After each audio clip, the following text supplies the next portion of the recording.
Hello everyone, I am Rahul and welcome to Academics with Rahul YouTube channel.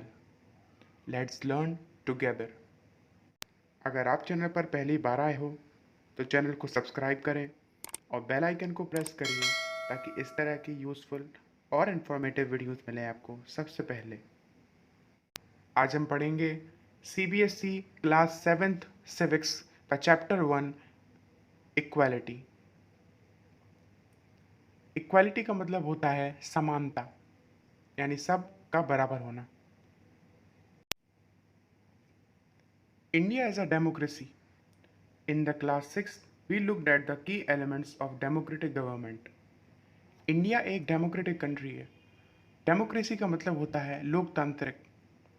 लोकतंत्र का अर्थ है एक ऐसा देश जहाँ का जो शासक होता है, रूलर होता है, उसका चुनाव वहाँ के लोग करते हैं। जैसा कि अपने देश में जो प्राइम मिनिस्टर और जितने भी शासक हैं वो हम कैसे चुनते हैं? इलेक्शन के माध्यम से। यानी इलेक्शन होता है और इलेक्शन में जो चुन करके आता है वही बनता है minister, prime minister, chief minister. तो इंडिया एक डेमोक्रेटिक कंट्री है। क्लास 6 में आपने देखा डेमोक्रेटिक गवर्नमेंट के कुछ की फीचर्स। इसमें पीपल्स पार्टिसिपेशन यानी लोगों का भाग लेना, रिजोल्यूशन ऑफ कन्फ्लिक्ट किसी भी झगड़े या विवाद को सुलझाना, और जस्टिस और इक्वालिटी मेन फीचर्स थे उसके। जस्टिस का मतलब इंसाफ, इक्वालिटी का मतलब समानता। पर इन सारे की फीचर्स में सबसे इंपॉर्टेंट की फीचर था इक्वालिटी यानी समानता। समानता एक डेमोक्रेसी का की फीचर होता है जो कि उसके काम करने के, फंक्शनिंग के तरीके पर भी असर डालता है। इस चैप्टर में हम इक्वालिटी के बारे में पढ़ेंगे कि ये किस तरह से एक डेमोक्रेटिक कंट्री या डेमोक्रेसी के लिए इंपॉर्टेंट होता है, और ये भी जानेंगे कि इंडिया में सब लोग इक्वल नहीं हैं। Let's begin by looking at Kanta story. Kanta की स्टोरी से इसकी शुरुआत करते हैं। On election day, Kanta and her friend Sujata are waiting to cast their votes.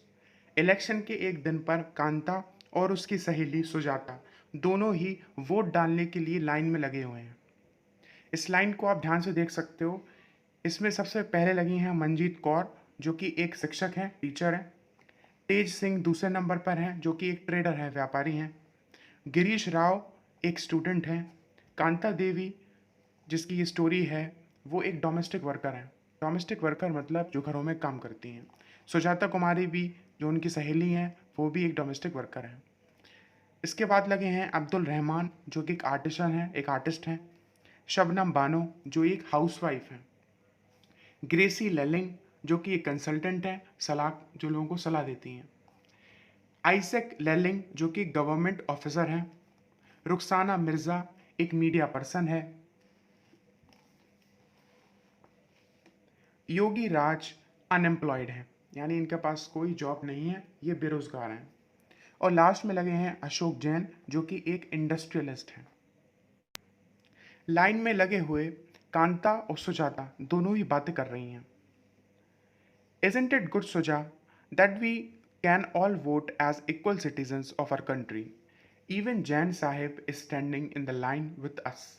Kanta कहती है सुजाता से, ये सही नहीं है सुजाता कि हम सब एक इक्वल सिटीजन्स की तरह, इस कंट्री के बराबर सिटीजन्स की तरह सब लाइन में लगे हुए हैं वोट करने के लिए। यहाँ तक कि हमारे जैन साहेब भी इसी लाइन में लगे हुए हैं हमारे साथ। सुजाता इस पर कहती है हाँ। Go on Kanta, it's your turn now. ऐसे ही लाइन में लगे हुए कांता का नंबर आता है और सुजाता कहती है कांता जाओ अंदर, अब तुम्हारी बारी है। कांता अंदर वोट देते वक्त ये मन में सोच रही है, I will vote for the candidate who has promise to bring pipe water to our area. Kanta सोच रही है कि मैं उसको वोट दूंगी जिसने ये वादा किया था, जिस कैंडिडेट ने ये वादा किया था कि वो हमारे एरिया में पानी लेकर आएगा, पाइप वाटर लेकर आएगा। आफ्टरवर्ड्स, उसके बाद का ही सीन है। We'll see you later Kanta, yes namaste sahib. Jain साहब जाते हैं और कहते हैं कि कांता, मैं बाद में तुमसे मिलूंगा। कांता कहती है, हाँ namaste sahab. Gudiya has been running fever and I have to take her to the hospital, but I will have to finish the work at sahib's house first and ask for some advance. वो दोनों बातें करते हुए घर लौट रही हैं। कांता कहती है, गुड़िया को बुखार है, मुझे उसे अस्पताल ले जाने की ज़रूरत है, पर इसके पहले मुझे साहब के घर का काम करना होगा और उनसे कुछ एडवांस पैसे मांगने होंगे। कांता घर पर पहुंचती है और यहाँ पर उसके घर का सीन है जहाँ पर गुड़िया बीमार पड़ी है।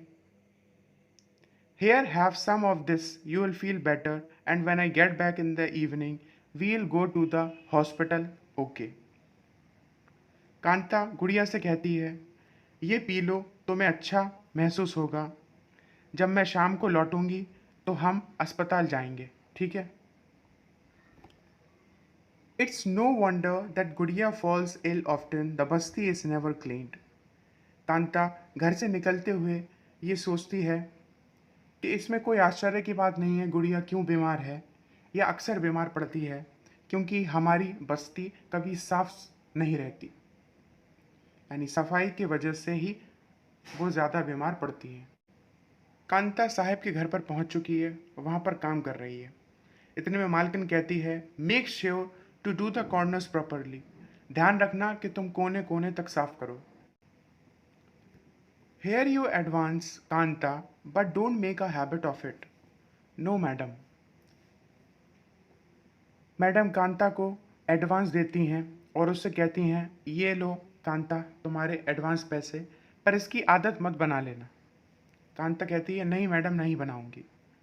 उसी शाम अस्पताल लेकर कांता गुड़िया को पहुंचती है। जस्ट फ्यू मोर मिनट्स बेटी, जैन मैडम एंड जैन साहब में stand in line to vote, but they never have to do it when the children are sick. वो बेटी से कहती है कि थोड़ी देर और रुक जाओ बेटी, बस नंबर आने ही वाला है। अस्पताल में जाकर भी वो लाइन में लगी हुई है ताकि उसकी बच्ची का इलाज हो सके। वो सोच रही है कि जैन मैडम और जैन साहब दोनों को वोट के लिए तो लाइन में लगना पड़ता है, पर तब नहीं लगना पड़ता जब उनके बच्चे बीमार हो। तो इस एग्जाम्पल में आपने देखा किस तरीके से इक्वालिटी किस जगह पर थी वोट देते वक्त, कि सब लोग, हर तरह के लोग, हर रिलीजन के, हर स्टेटस के लोग साथ में लाइन में खड़े हुए थे वोट देने के लिए। पर वहीं दूसरा सीन जहाँ पर इलाज के लिए हॉस्पिटल में उसे लाइन लगानी पड़ रही है, और यहाँ पर उसके साहेब या अदर स्टेटस, हाई स्टेटस वाले लोग हॉस्पिटल में लाइन नहीं लगानी पड़ती उनको, पर इनको लगानी पड़ती है। तो इससे आप समझ सकते हो कि यहाँ पर इक्वालिटी नहीं है।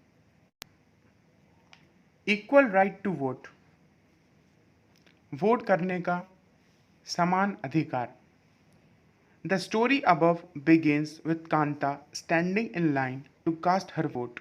ये स्टोरी की शुरुआत हुई थी उस लाइन से जहाँ पर कांता वोट देने के लिए लगी हुई थी। अगर आप उसको दोबारा से देखेंगे, जैसा कि मैंने आपको दिखाया था, तो उसमें कई सारे लोग लगे हुए थे लाइन में। कांता ने अपने एम्प्लॉयर को भी वहाँ पहचान लिया था जहाँ पर वो काम करती है, अशोक जैन को, और छोटे लाल को भी, जो उनके नेबर हैं, उसके पड़ोसी हैं।